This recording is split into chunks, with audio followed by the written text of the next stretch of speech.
नाम प्रवीण सोलंकी है, नागपुर से, महाराष्ट्र से मैं बिलोंग करता हूं। महाराष्ट्र वालों शोर मचा दो। ये स्लाइड बड़ी स्पेशल है मेरे लिए, क्योंकि पहली बार जब यहां आया था इसी स्टेडियम में मैनेजर बनके रिकॉग्निशन ली थी, और यहीं बीच में बैठ के मेरे मेंटोर मेरे साथ आए हुए रवि राजपूत, एक बार जोरदार तालियां उनके लिए। उनसे मैंने पूछा था कि सर ये स्टेज पे टेस्टिमनी देने के लिए क्या करना होगा। उन्होंने मेरे को साथ ले गए और बोला कि सोरिंग मैनेजर बनना पड़ेगा। दोस्तों, नागपुर से आज से 5 साल पहले फॉरएवर स्टार्ट किया था, लेकिन 5 साल पहले जब फॉरएवर स्टार्ट किया था तो जर्नी काफी अलग थी। कुछ लोग, एक लाइन बोलना चाहूंगा, कुछ लोग दुनिया के डर से अपने फैसले बदल देते हैं, लेकिन कुछ लोग ऐसे होते हैं जो अपने फैसलों से दुनिया बदल देते हैं। जर्नी शुरू हुई मेरी, मैं भी आप भी की तरह कॉलेज जा रहा था, नॉर्मल कॉलेज गोइंग स्टूडेंट था। कितने लोग यहाँ पे जो कॉलेज गोइंग स्टूडेंट से एक बार हाथ ऐसे कर दो। सेम, सारी चीजें काफी बढ़िया चल रही थी लाइफ के अंदर, सब कुछ नॉर्मल था। लेकिन 2018 के अंदर एक ऐसा टाइम आया, एक ऐसा समय आया कि मेरे परिवार के ऊपर, मेरी फैमिली के ऊपर बहुत बड़ी एक मुश्किल, एक समस्या आ गई। दैट पॉइंट ऑफ टाइम अचानक से मेरी पढ़ाई छूट गई। काफी मन था पढ़ने का, लेकिन वो प्रॉब्लम इतनी बड़ी थी कि पढ़ाई छोड़नी पड़ी, और अचानक से घर की सारी जिम्मेदारियां मेरे पर आ गई। मेरे पापा मेरे से 5 साल दूर हो गए। 5 साल ऐसी जगह जहां मैं उनसे ना मिल सकता हूं, ना उनको टच कर सकता हूं, ना उनको देख सकता हूं। एक ऐसा समय मेरी लाइफ के अंदर आया, मेरी मम्मी ने मुझे बोला कि बेटा, घर का बड़ा बेटा तू है, आज से सारी जिम्मेदारियां तुझे संभालनी पड़ेगी। घर का बड़ा बेटा तू है, आज से सारी जिम्मेदारियां तुझे संभालनी पड़ेगी। और वहीं से सिलसिला शुरू हुआ इस कहानी का। दोस्तों, बहुत जगह पर गया, धक्के खाए, भीड़ में निकला, बहुत जगह पे काम मांगने की कोशिश करी, पढ़ाई छूट गई, काम मांगने लगा। लेकिन मेरे पास डिग्री ना होने की वजह से मेरे को किसी भी कंपनी ने, किसी भी काम ने अपना हुनर, अपनी स्किल्स दिखाने का मौका नहीं दिया। बहुत जगह पे धक्के खाने के बाद, अप्रैल का महीना था, कभी जिंदगी में नहीं भूलूंगा, 2019-2020 अप्रैल की टाइम की बात है। मेरा बर्थडे मंथ है वैसे अप्रैल, लेकिन उस समय पे मैं धक्के खा रहा था, जगह जगह पे जाके काम मांगने की कोशिश कर रहा था, बट मुझे कोई काम नहीं मिल रहा था। देखते ही देखते एक न्यू टाइल्स की दुकान दिखी। ध्यान से सुनना मेरी बात को, एक न्यू टाइल्स की दुकान दिखी। उस टाइल्स की दुकान में मैंने सोचा कि नई दुकान है, क्या पता काम मिल जाए। जब उस टाइल्स की दुकान में अंदर गया तो मुझे अंदर जाने से रोक दिया। उन्हें ऐसा लगा कि कोई भिखारी आया है जो टाइल्स की शॉप में अंदर घुसना चाहता है। मैं उस गेटमैन से रिक्वेस्ट कर रहा था कि मैं कोई भिखारी नहीं हूं, मुझे काम चाहिए, मैं काम मांगने के लिए आया हूं। तो उस टाइल्स की जो ओनर था शॉप का, वो वहां से बाहर निकल कर आया और उसने मुझे अंदर बुलाया। मेरे से पूछा, मेरी हालत देख के उसने मेरे से पूछा कि आपकी प्रॉब्लम क्या है। मैंने अपनी घर की सारी समस्याएं, सारी तकलीफें उसे बताई, और वो तकलीफें बताते बताते मैं उसके सामने रो पड़ा। मैंने उससे हाथ जोड़ के रिक्वेस्ट करी और मैंने बोला कि मेरे को काम की बहुत ज्यादा नीड है, मुझे काम चाहिए। और उस भले इंसान ने मुझे काम दिया। स्टार्टिंग सैलरी 4000 रुपए थी। दोस्तों, 1 साल काम करने के बाद सैलरी बढ़ के 7000 रुपए हुई। और 7000 रुपए ना मेरा घर नहीं चल रहा था। मैं हमेशा से कोशिश कर रहा था कि ये 7000 रुपए में कैसे मैनेज करूं। आई हैव 2 सिस्टर्स, मेरे से छोटी मेरे को 2 बहनें हैं, घर की सारी जिम्मेदारियां मेरे पे थी। मैं कोशिश कर रहा था कि मुझे कहीं से कुछ एक्स्ट्रा पैसे कमाने का मौका मिल जाए। उस दुकान में एक चौकीदार था, मैंने उससे पूछा, मैं कहा भाई तेरी सैलरी 6000 रुपए है, तू कैसे घर मैनेज करता है, तू मैरिड है। उसने मुझे बोला कि यहां से जाने के बाद, ध्यान से सुनना, यहां से जाने के बाद वो चौकीदार की ड्यूटी करता था जहां पे उसको 6000 रुपए एक्स्ट्रा मिलते थे। मैंने उससे बोला कि क्या मैं तेरे साथ चल सकता हूं, क्या मुझे 6000 रुपए एक्स्ट्रा कमाने का मौका तेरे साथ मिल सकता है। वो मुझे अपने साथ ले गया और वहां पे जाके मैं सारी चीजें फाइनल किया। मैं कहा कल से मैं भी आप के साथ चौकीदार की ड्यूटी करने आ जाऊंगा। मैं कहा सुबह 11 बजे से लेकर रात के 8 बजे तक टाइल्स की शॉप में काम करूंगा, और रात को 11 बजे से लेकर सुबह के 4 बजे तक चौकीदार की ड्यूटी करूंगा। और ये बातों से मेरे माँ बाप को बिल्कुल भी पता नहीं था कि उनका बच्चा क्या फेस कर रहा है। उस टाइम पे जब चौकीदार की ड्यूटी मांगने के लिए गया तो काम तो मिल गया, लेकिन उस दिन जब वापस लौट रहा था ना, मन में बहुत सारे डाउट, बहुत सारी निराशा थी कि यार जब मैं चौकीदार के कपड़े पहन के निकलूंगा, मेरे दोस्त क्या सोचेंगे, मेरे रिश्तेदार क्या सोचेंगे। एक जवान खून, एक जवान लड़का जब निकलेगा चौकीदार की ड्यूटी पहन के, जो हमेशा एक टाइम पे ऐसा क्या हुआ कि आज प्रवीण सोलंकी यहां तक पहुंच गया। कितने लोग जानना चाहते हैं इसे? उस टाइल्स की शॉप में बैठे बैठे आप की तरह जैसे दिन भर फोन चलाते हो, मैं भी फोन चला रहा था। एक इंसान की प्रोफाइल दिखी और उस प्रोफाइल में मैंने देखा कि मेरी ही एज के लोग बिना किसी डिग्री के बहुत अच्छा कर रहे हैं, और मैंने बिना सोचे समझे उनसे बात करी, और वो कोई और नहीं, मेरा बड़ा भाई, मेरा मेंटर रोहित अरोड़ा। जोरदार तालियां हो जाए इनके लिए। मुझे बिल्कुल पता नहीं था कि मैं क्या समझने जा रहा हूं, मैंने बिना सोचे समझे बात करी, उन्होंने मुझे पहली बार मेरी लाइफ के अंदर फॉरएवर आया। दोस्तों जर्नी बहुत ज्यादा डिफिकल्ट रही। 30,000 रुपए की 2cc करनी पड़ती थी, मेरे लिए वो 30,000 3 करोड़ के बराबर थे, क्योंकि अकाउंट में 30 रुपए नहीं पड़े थे। लेकिन एक चीज दिमाग में क्लिक हो गई थी कि ये एक ऐसा प्लेटफॉर्म है जिस प्लेटफॉर्म की मैं हमेशा से भगवान से मांगता रहता था कि भगवान मुझे एक मौका दे दे लाइफ में कुछ करने का, जहां पे मैं काम करके अपने आप को प्रूव कर सकूं कि मैं भी लाइफ में कुछ कर सकता हूं। फॉरएवर आया, 2cc डन करी, लेकिन 2cc डन करने के बाद चीजों को सीखा। ऑफलाइन था, पहले महीने का चेक आया दोस्तों 12,000 रुपए, बहुत खुश हो गया, क्योंकि टाइल्स की शॉप में जब काम करता था तो पूरा महीना काम करके 7,000 रुपए मिलते थे, और यहाँ पे फॉरएवर में पहले ही महीने 12,000 रुपए का चेक आया, लेकिन उसके अगले महीने चेक जीरो।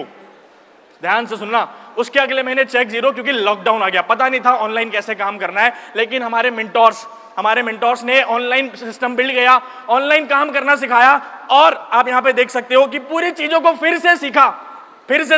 लेकिन सुपरवाइजर से मैनेजर बनने के लिए मुझे 9 महीने का टाइम लग गया। ये 9 महीने वो 9 महीने जो अपनी पूरी जिंदगी में शायद हो सकता है कभी ना भूल पाऊंगा। ये 9 महीने वो 9 महीने जिसमें अपनी लाइफ की वो सारी प्रॉब्लम फेस करी जो शायद मैं दुआ करता हूं मेरे जैसे किसी नौजवान की जिंदगी में ना आए। ना दोस्तों ने विश्वास करा, ना घर वालों ने विश्वास करा।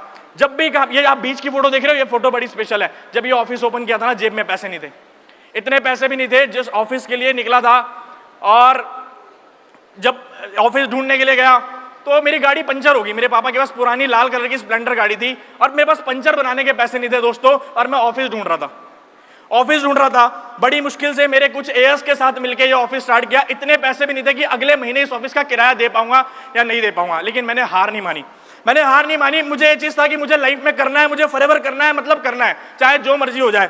एक समय की बात है, जब मैं इस ऑफिस में काम कर रहा था, मेरा काम थोड़ा बहुत होने लगा। मुझे नहीं पता उन लोगों को मेरे से क्या प्रॉब्लम थी, मुझे नहीं पता कि उन लोगों को मुझे क्या दिक्कत थी। मेरे पे धमकियां आने लगी कि ये काम तू छोड़ दे, इस काम की जगह तू ना जाके सब्जियां बेच। वो दिन अपनी लाइफ का कभी नहीं भूल पाऊंगा।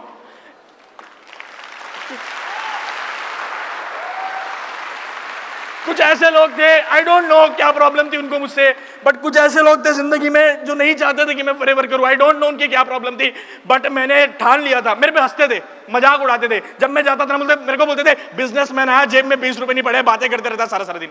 और वो चीजें ना मुझे तीर की तरह चुभती थी, लेकिन मैंने सोच लिया था कि इनको मैं किसी को भी अपने मुंह से जवाब नहीं दूंगा, मैं इनको जवाब दूंगा अपने काम से, अपनी कामयाबी से, अपनी तरक्की से।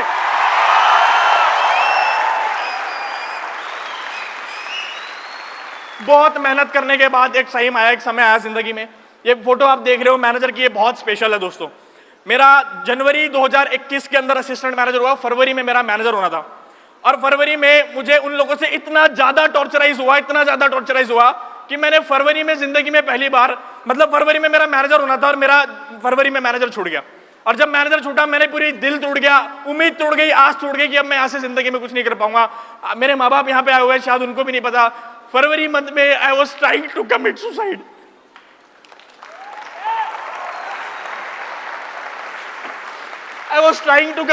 की मेरे से नहीं हो पाया, क्योंकि मैंने बहुत मेहनत करी थी मैनेजर करने के लिए, सब कुछ दाव पे लगा दिया था। 12 घंटे, 15 घंटे, 20 घंटे काम किया था, लेकिन उनकी प्रॉब्लम की, उनके टॉर्चराइजेशन की वजह से मेरा मैनेजर छूट गया। और मुझे लगा कि बस अब खत्म हो गया, अब मैं इसमें कुछ नहीं कर पाऊंगा। लेकिन मैंने हार नहीं मानी, बाउंस बैक किया, मार्च महीने के अंदर मैनेजर करके दिखाया। वहां से मैनेजर हुआ, अपने मेंटोर को फोन किया कि सर मैनेजर हो गया, फिर वहां से पलट के नहीं दिखा। मिलीनियर्स क्लब हुआ, सीनियर मैनेजर हुआ, कार प्लेन हुआ।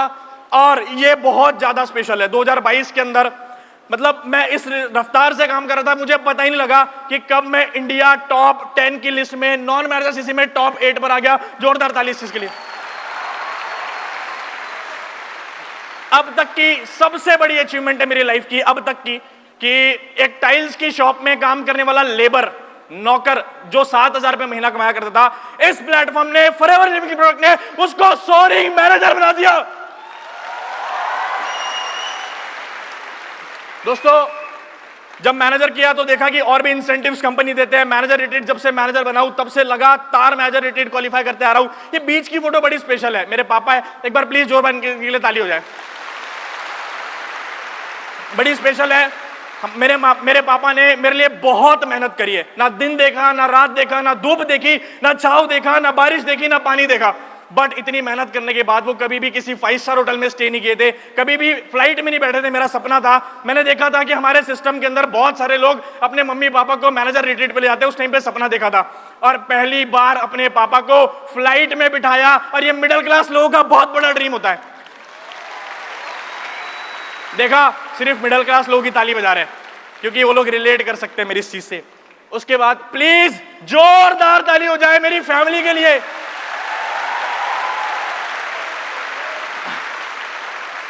आज मेरे को फॉरएवर करते हुए लगभग 5 साल पूरे होने वाले हैं और पहली बार इन 5 सालों की जर्नी में मेरे मम्मी मेरे पापा दोनों साथ में आए हुए और ये सामने बैठे हुए वीवीआईपी में। जोरदार ताली हो जाए। एक बार खड़े हो जाओ मम्मी पापा प्लीज। मेरे mummy papa they are very happy now I think. यार मैं आपसे तालियां बजवा रहा हूं लेकिन ये वो स्लाइड है जिनके बिना मेरा यहां तक आना नामुमकिन था। प्लीज रिक्वेस्ट है, प्लीज इतनी जोर से तालियां बजाना इन सबके लिए कि ये पूरा स्टेडियम मिल जाए। Biggest thank you, biggest thank you to my brother Nayan Jogwani, mister Krishnan Tarang Arora. जोरदार ताली हो जाए इनके लिए। रोहित अरोड़ा मेरे बड़े भाई की तरह इन्होंने मुझे बताया है, हर गलती पे समझाया है। प्लीज प्लीज जोरदार इनके लिए भी एक बार ताली हो जाए। मिस्टर रवि राजपूत, जिनको मैंने पूछा था कि स्टेज पे आने के लिए क्या करना होगा, उन्होंने मुझे बोला था सोरिंग मैनेजर। शायद उस टाइम पे वो ना बोलते तो आज मैं यहां पे ना होता। प्लीज इनके लिए जोरदार ताली हो जाए, बीच में ही खड़े। 3 टिप दोस्तों मैं देना चाहूंगा अपनी लाइफ की आपको। 3 टिप ऐसी टिप्स है, इन 3 टिप्स को यूज करके आप बहुत अच्छा बिजनेस बिल्ड कर सकते हो। पहले, always always always remember your why. Always remember your why कि आप क्यों फॉरएवर करना चाहते हो, क्यों कामयाब होना चाहते हो। सेकंड चीज, अपने इसी वक्त या इस हॉल से जाने के बाद फॉरएवर के अगले 3 साल प्लान कर लेना कि आने वाले 3 साल में फॉरएवर में क्या क्या अचीव करना है। तीसरा, get ready to face every challenge, क्योंकि कामयाबी की राह में जब भी निकलोगे सबसे पहली जंग कुदरत से होगी और कुदरत टेस्ट करेगी। झुकना नहीं है, लड़ना है। चौथी एक और चीज अपने साइड से देना चाहूंगा, ऑलवेज सपोर्ट योर टीम। मैंने अपनी टीम को बहुत सपोर्ट करा है, अपने मैनेजर्स को बहुत सपोर्ट करा है। जितने लोग मेरी फ्रंट में आके ज्वाइन हुए हैं, जितने लोगों ने मेहनत करी है, हाथ पकड़ा था उसी दिन कसम खाई थी कि जो मेरे साथ मेहनत करेगा उसको मैनेजर जरूर बनाऊंगा। एक एक बंदे को पकड़ के टीम में बिठाया, ऑफिस में बिठाया, एक एक बंदे के लेवल के लिए लग के काम कराए, लग के सपोर्ट कराए, ताकि पता लग गया था कि ये वो बिजनेस है, खुद आगे जाने का बिजनेस नहीं है। जो बंदा आपके साथ आके ज्वाइन हो रहा है उसको अगर आप आगे लेके जाते हो, उसको अगर आप आगे लेके जाते हो तो डेफिनेटली आप फॉरएवर में बहुत आगे बढ़ोगे। एक चीज और कहना चाहता हूं, कितने लोग हैं यहां पे जो मैनेजर बनना चाहते हैं? आप सब लोगों ने प्लीज एक बार खड़े हो जाना है 1 सेकंड के लिए और मेरे साथ आपने मैं जो बोलूंगा वो बोलना है। I will do it! I will do it! I will do it! I will do it! Thank you so much दोस्तों। प्रवीण सोलंकी यार, थैंक यू, बहुत बहुत शुक्रिया।